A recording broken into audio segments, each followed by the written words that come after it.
What's going on, everybody? Rob here, Trev2323. That's Trev2323. If I look kind of bad, I'm just kind of feeling under the weather today, but I do gotta clean the koi tank. This is Little Squishy. Say hi, Little Squishy. It's my pacu and my 130. But the koi tank, I have to clean these guys today right here. I don't got it filled all the way to the top because they weren't coming to the top eating. And I gotta, you see this stuff on the tank, so I really gotta scrub it really good. But there's the koi right there. I'd venture to say it's 6 inches solid. This guy right here is about a 4-inch one, and then that right there is probably about a 5-inch one right there. And that's what we call two-face, because he's so cool, because one side of his face is white and then the other side of his face is orange and black. I don't know if you can see it. There it goes, right there.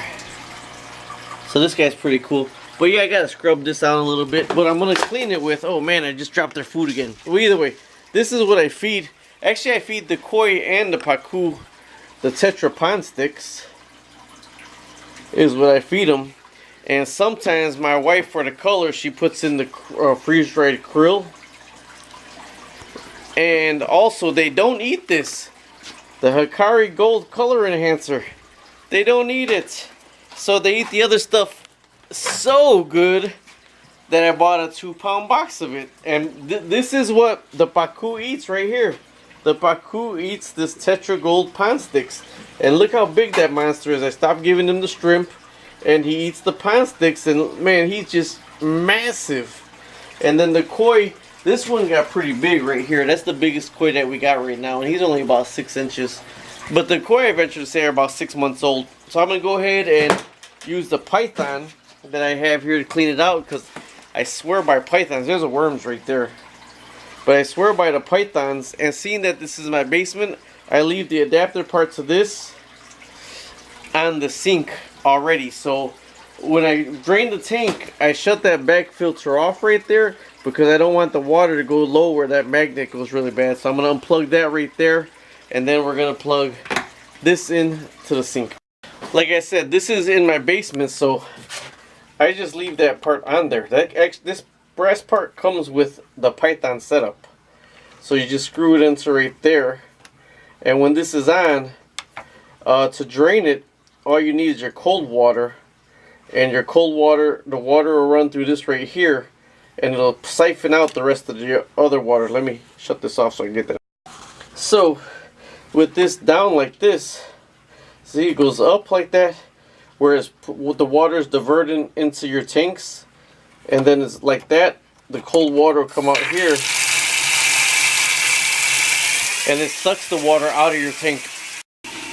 Now I have one of these big scrubbies here with the handle, and this is what I'm going to hit this glass with. The big scrubby with the handle, and then I'm going to stir up some of the gravel with it also. So when I drain the tank, it gets a lot of the crap out of there.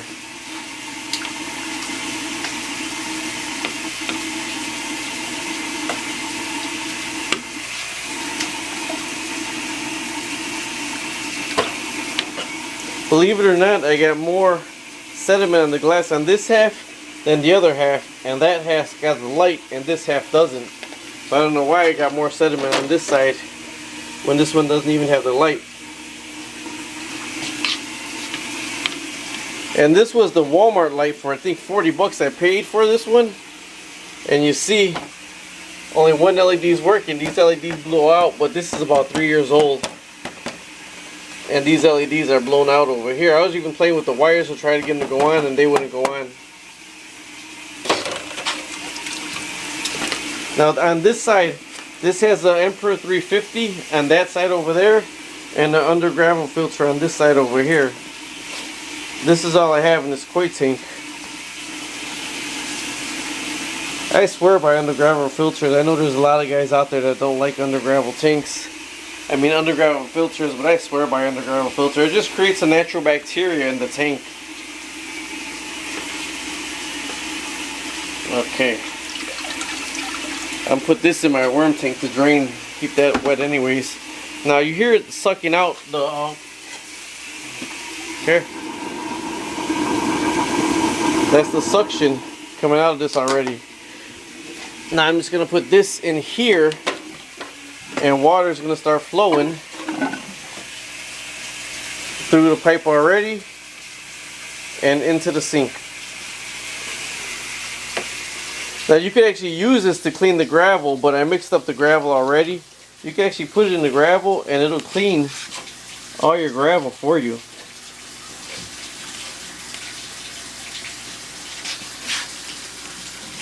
I got a sweatshirt on. I don't want to get my hands wet today. Let's see, you put in the gravel and it cleans the gravel for you.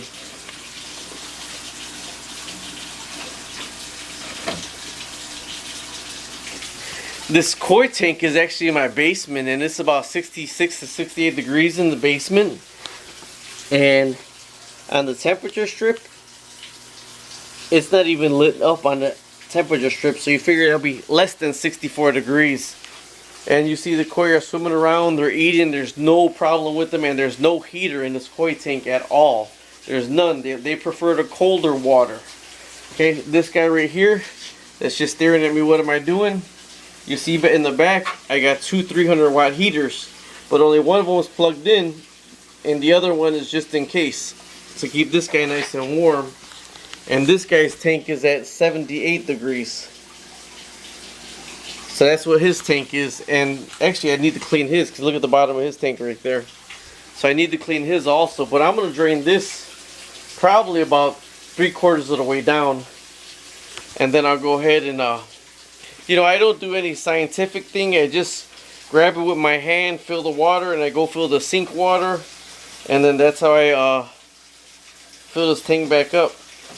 And I just use regular tap water. This is City of Chicago tap water. A lot of people swear they love the way our water tastes, but I know there's some chlorine in it, but I've been doing this for so long. So, and like I said, this is going out right here, and with this flowing down, it's just sucking the water from the tank right into here, and that's cold water. So when I want to fill it back up, what I do is I put the hot water on and I fill it right here to try to match it to what the tank is, and then I lift this up and it'll fill the tank back up. Now this tank right here, I ain't embarrassed to say it, the tank actually cost me 20 bucks. Believe it or not, I bought it from a guy who garbage picked it, because I seen him garbage pick it, but he wanted 20 bucks and he was a junk man. I thought it was a fair price for a 55-gallon tank. This right here, the lid, was free. And it lights up, but it's not plugged in. That's the most expensive thing I paid. 40 bucks for that. I think I paid 45 for the Emperor filter. So, I mean, if you want to piece together a tank, you can piece it together pretty cheap. This 130 right here, tank, stand, and tops for it, but there's no light that came with it. I paid $135 for that one right there. And this little guy right here, my grandson loves coming down here, and he loves seeing this fish. When he comes over there, he gets my wife's hand, he goes, feed fish, feed fish, feed fish. He wants to come down here because he likes feeding this guy right here.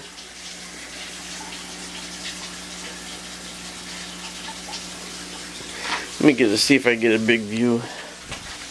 He's still got decent room to swim around in that tank.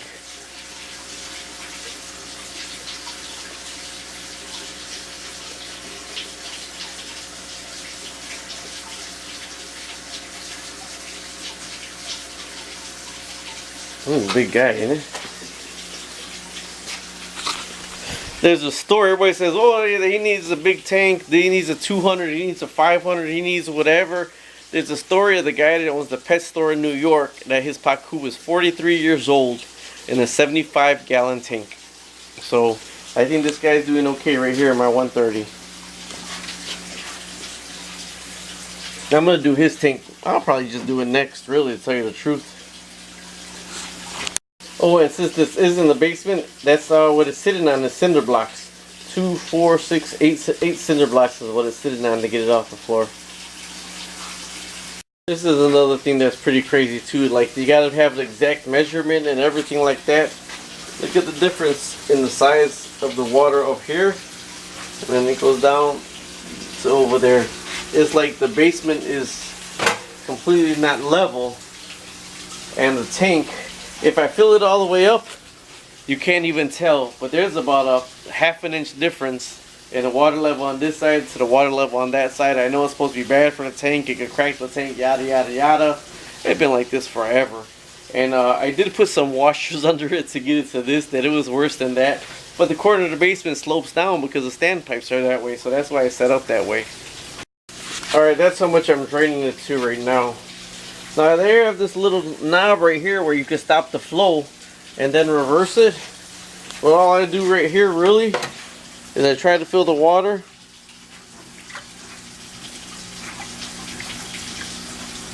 Okay, and then I just go over here and try to make the water the exact same thing. Like, that's nothing but cold water coming out. If I put on some hot, let me get this light out for you.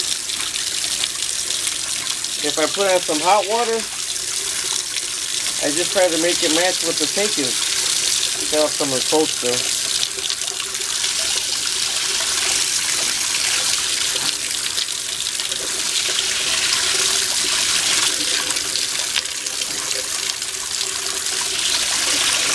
And then when you think you got it, all you do is close that, and it reverses the flow of the water to start filling up your tank. That's right here.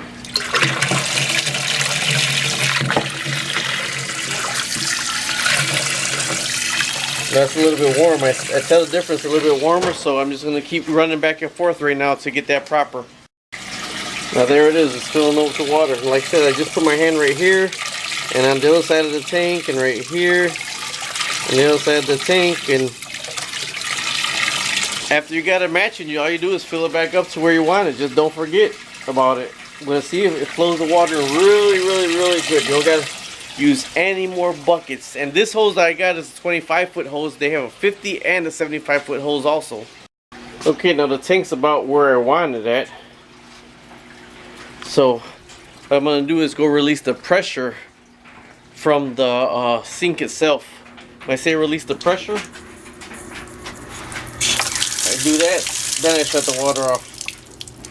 So I open that up, then I shut the water off, and then other than that, you're gonna it's gonna keep overflowing out. Or if you shut it off at the valve right here, it gets too much pressure over there. So what I'm going to do, seeing that I'm done with this guy right here, I'm just gonna stick this one in this tank right here now, and I'm actually gonna start the cold water over here and clean this tank out. Don't forget to put your back filter back on. I know I gotta clean it, it's just not gonna happen right now for this video. Talk to you later. Bye bye. Now this is with the python in the bigger tank. You can see how the dirt is grabbing from the gravel over here. You could actually go to like every square inch of this and get all the gravel out of it. I just try to get like as much as I can. I see where the kind of big piles of it are, and I'm grabbing from there.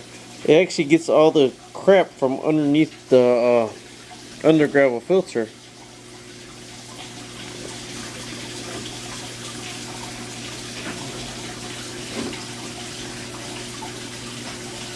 So but when I see the stuff like over here on the top, I don't want the water too dirty, so I just try to skim the top of the where the dirt on the top is at before I press all the way down. See?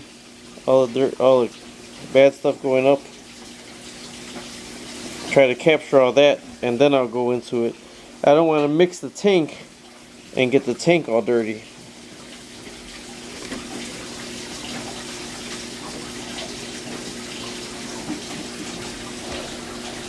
I forgot how much this python ran me, but I just swear to God it's worth the money, because then after this I set the water temperature and I go ahead and fill it right back up.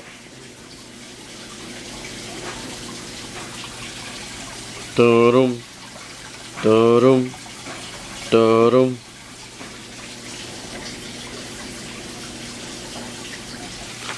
Well, I see the other side of the tank is really bad over here, so I wanted to try to get, see the dirt over there?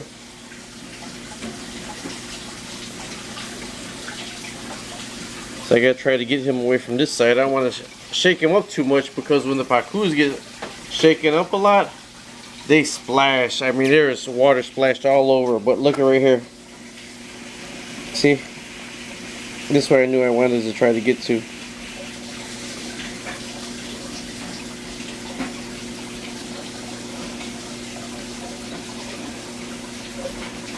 And I try to get all the stuff off the top first before I do grab the gravel. I don't want everything just mixed in the tank water.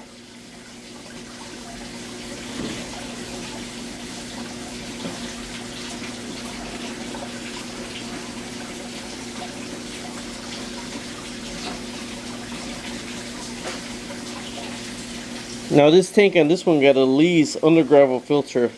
That's the under gravel filter on this one. It's the Lee's under gravel filter.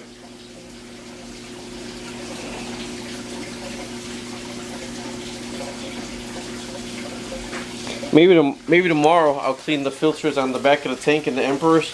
What I do is I take them upstairs and I use the sink sprayer for the kitchen sink, that sprayer, and I clean those off really good with hot water, and then I put them back in. I reuse them plenty of times. As long as they're not dripping out the carbon, I keep reusing them. I guess it would be best to only do them one at a time or like two at a time, seeing that I got 4. But I just do them all at once because this tank is pretty much already seasoned.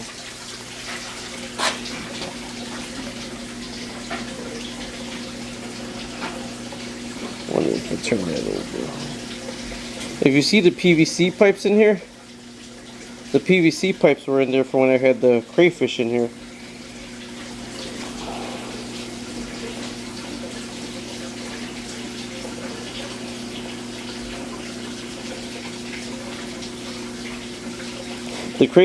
The crayfish are actually growing pretty big right now. I'll show you those real fast, but I'm going to do an extra video on them. But I'll show you those just really fast so you can see the babies, because the babies are actually getting bigger. You can see it already.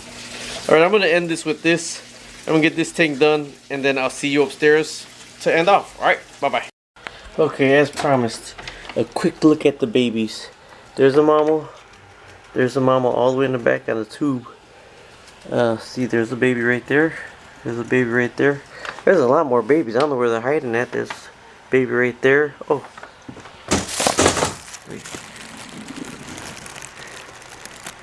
There's a baby right there. See him? There's babies all over the place. You just have to really, really, really pay attention. And then you can find all the babies in there.